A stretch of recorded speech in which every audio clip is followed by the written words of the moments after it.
Welcome back to the course. Step 5, updating the project. So for the moment we've just input a task, we've linked them, it all works perfectly. But let's say the project is now in execution. We just would like to provide an update of where we are with the project and see if we are on track or not. So if you don't have them, can you add two columns? The first one is called percentage complete. So you go into the column there, you press on this and you just add the column this way, and the other one is called remaining duration. Remaining duration here, gather requirements. Let's say if the duration was 5 days, percentage complete is 0%, therefore the remaining duration is 5 days. Let me change the format of this so we can see it all on here. Completion date of the project is 23rd of September here. Bear that in mind. We update the project. Let's say the project start is completed, so I'll just put 100% here. It gives me a big tick of approval here. It says yes, this is completed. The gather requirements, the business analyst tell me it's 100% completed. Yeah, no problem. And here the business analyst tells me it's only 50%.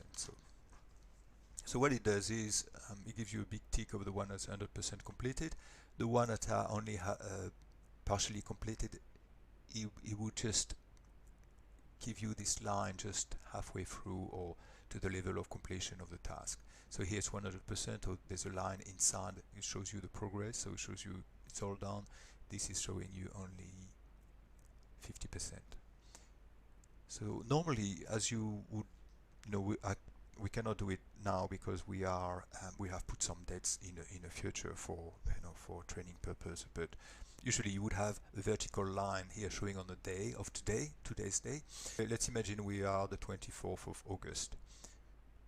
So the software would have a line here, and I would tell you based on this, this is where you should have been, this is where this line should have been on today's date, so you should have completed up until that point, but now it's beyond that point, so that means we would be early under that scenario. So what it does, it updates automatically the remaining duration. That's why I wanted to show you this column as well. When you put 100 here, remaining duration is 0. So that's the first way to update a project. But what you've noticed is, let's say if I go back here and I say this is only 0% and this is 20%, it still shows you the 23rd of September here. Even though you could argue I'm very late, there's only haven't hardly started, it still shows you the 23rd of September. So what you can do instead is, instead of updating the percentage completed, you update the remaining duration. What that does is it would impact that date here, because everything at the beginning of this project has been calculated, and we'll put it back to 0 if you like, so you can see everything has been calculated based on the starting date here of the 14th of August. So if I say, well, instead of gathering requirements, I've noticed that it would take longer, so I put 10 days here. So what it does is it changed your end date.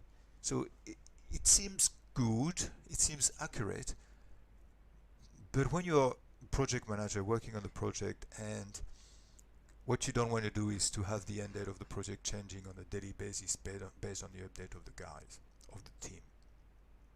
So this is why I don't recommend changing this one on a daily basis. Go with a percentage, because it would keep this date constant here. If you're in a situation where really a task becomes late, you would need to raise a change request, and you would need to say my project is going to be late. But don't do that on a daily basis. So what I would do is I would just leave this one as it is, and I would just update the component here. So just put back to normal, and I would just update the percentage complete, and when I really see there is something going wrong, then I will update the remaining duration. So that's how we update projects. And now we have done that, there's only one thing to do, is just to publish your project, to show it, to present it. The next step, it's quite important in a way that's going to be your PR. You've done all these works, now you need to present it in a very professional way. So let's have a look at this.